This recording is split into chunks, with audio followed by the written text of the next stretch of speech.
Welcome back to our channel kung saan tinatalakay natin ang pinakamainit at pinakamahalagang development sa AFP modernization. Sa episode na ito, pag-uusapan natin ang dalawang development na mukhang hiwalay sa unang tingin, pero kapag pinagsama mo, makikita mo ang mas malaking larawan kung saan papunta ang relasyon ng Pilipinas at Estados Unidos. Una, ang bagong Critical Minerals Agreement na pinirmahan ng Pilipinas at US, na tahimik pero strategic na hakbang sa larangan ng mineral development at global supply chains. At pangalawa, ang mas lalong sensitive at mas tahimik na balita, ang pag-establish ng US Army ng Rotational Force sa Pilipinas, na ayon sa ulat, ay ginagawa ng hindi masyadong pinapansin ng publiko. Ang tanong ngayon, coincidence lang ba ito, o bahagi ng mas malawak na plano? Ano ang ibig sabihin nito para sa ekonomiya, national security, at soberanya ng Pilipinas? Pero bago tayo magpatuloy, tandaan natin na ang matatag na Pilipinas ay hindi lang nabubuo sa lakas militar, kundi sa maayos na pamahalaan, paglaban sa korupsyon, pagtanggi sa political fanaticism, at pagsugpo sa fake news. Mahalaga yan para sa tunay na seguridad at katatagan ng bansa. Simulan natin. Sa Critical Minerals Agreement, bakit big deal ito? Sa isang ministerial meeting na hindi masyadong nabigyan ng spotlight sa local media, formal na nilagdaan ng Pilipinas at ng United States ang isang Memorandum of Understanding para palawakin ang kooperasyon sa critical mineral development. Sa madaling salita, pumayag ang dalawang bansa na mas palalimin ang pagtutulungan sa pagmimina, processing, at supply chain ng mga tinatawag na critical minerals, mga mineral na mahalaga sa modernong ekonomiya at defense industry. Kasama dito ang nickel, cobalt, copper, rare earth elements, at iba pang mineral na ginagamit sa paggawa ng semiconductors, electric vehicles at batteries, renewable energy systems, missiles, radar, at advanced military equipment. Hindi ito ordinaryong mining agreement. Strategic ito. Bakit importante ang Pilipinas sa critical minerals? Kung titignan natin ang geological profile ng Pilipinas, isa tayo sa pinaka-rich na bansa sa Southeast Asia pagdating sa mineral resources. Isa tayo sa top producers ng nickel sa buong mundo. May significant deposits din tayo ng copper at iba pang strategic minerals. Pero sa loob ng maraming dekada, ang problema ng Pilipinas ay hindi kakulangan sa yaman, kundi kakulangan sa value-added processing. Karaniwan, nag-e-export tayo ng raw ore. Ibig sabihin, mababa ang kita, konti ang local jobs, maliit ang industrial development.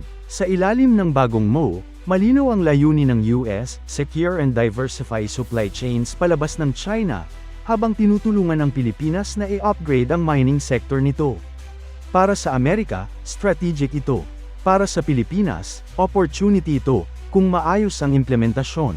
Ano ang interes ng US dito?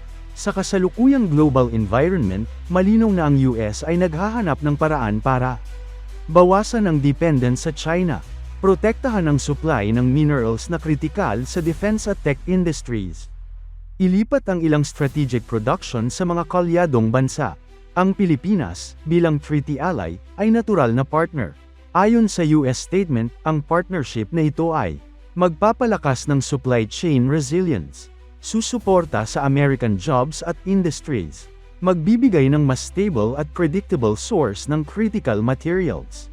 Pero tandaan, kapag sinabing supports American interests, ibig sabihin nito, kailangan ding maging alerto ang Pilipinas sa sariling interes nito.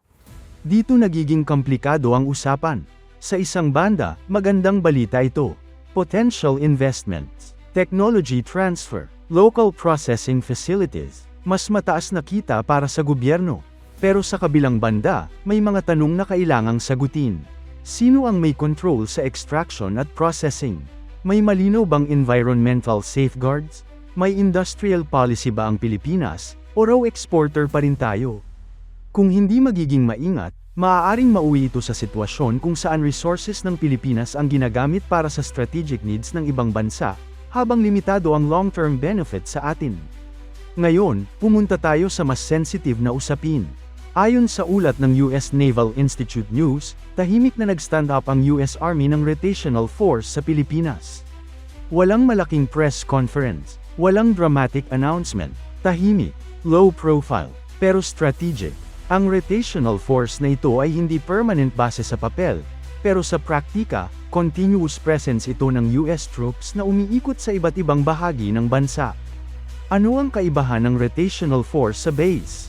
Importante itong linawin. Sa ilalim ng Philippine Constitution, bawal ang permanent foreign military bases maliban kung may treaty. Kaya ang ginagamit ngayon ay rotational deployments, joint exercises, prepositioned equipment, access agreements tulad ng EDCA. Sa ganitong setup, technically walang permanent base, pero nandyan pa rin ang capability at presence. At ayon sa ulat, ang bagong rotational force ay mas organized, mas sustained, at mas integrated sa AFP operations kumpara sa dati. Bakit tahimik? Ang pagiging tahimik ng deployment ay hindi aksidente.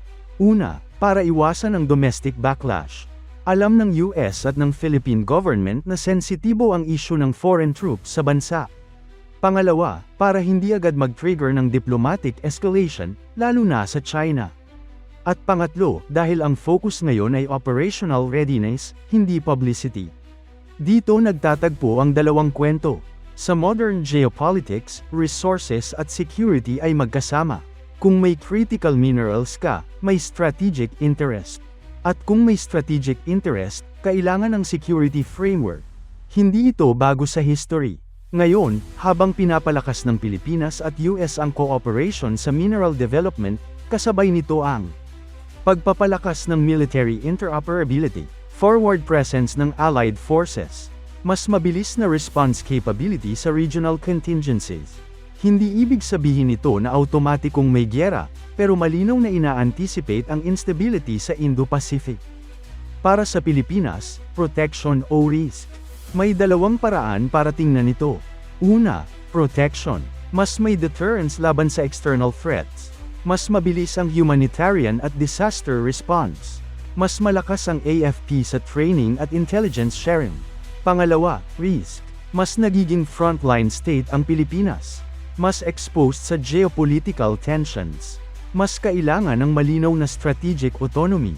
Ang tanong, sapat ba ang ating sariling kakayahan para i-manage ang ganitong level ng involvement?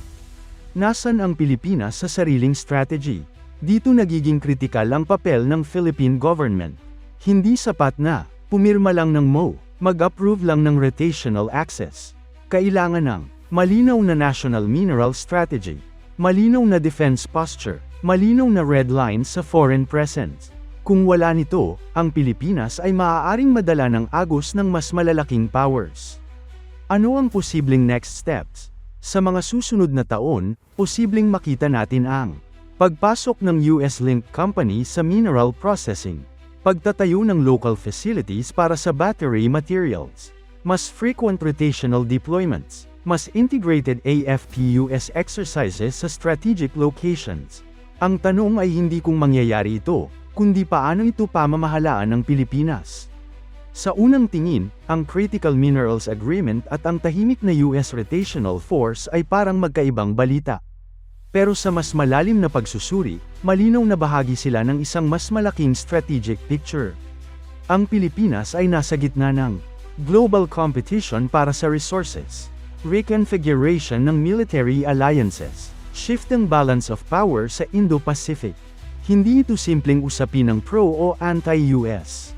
Ito ay usapin ng national interest, long-term planning, at soberanya. Ang tunay na laban ay hindi lang sa dagat o sa himpapawid, kundi sa kung paano natin ginagamit ang sariling yaman at posisyon sa mundo. At dyan nagtatapos ang episode natin ngayon. Kung gusto nyong masundan pa ang ganitong klaseng analysis sa AFP modernization, regional security, at defense geopolitics, huwag kalimutang mag-subscribe at mag-comment ng inyong pananaw. Hanggang sa susunod na episode.